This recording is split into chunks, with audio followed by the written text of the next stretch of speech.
Hi friends, நம்ம இன்றைக்கி எதை பற்றி பார்க்க போறோம்னா, ஈரான் இஸ்ரேல் போர் நிலுவையில் இருந்துச்சு. ஆனால் மறுபடியும் துவங்கியிருக்குன்னு தான் சொல்கிறாங்க. இது கிட்டத்தட்ட இன்றைக்கி விமான நிலையத்தை இஸ்ரேல் தாக்கியதாகவும், இதற்கு பதிலடி கொடுக்கும் விதமாக ஈரானும் தாக்கப்பட்டதாகவும் சொல்லப்படுது. இதை கேட்கும்போது ரொம்ப வருத்தத்துக்குரிய விஷயமா இருக்குது.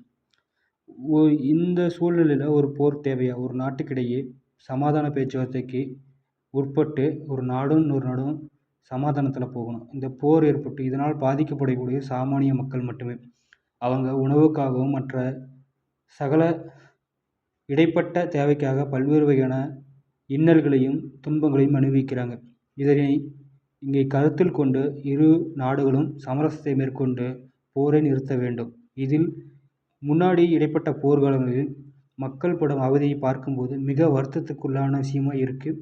கண்டிப்பாக இதை சமாதானப்படுத்தி இந்த போரை நிறுத்தி மக்களிடையே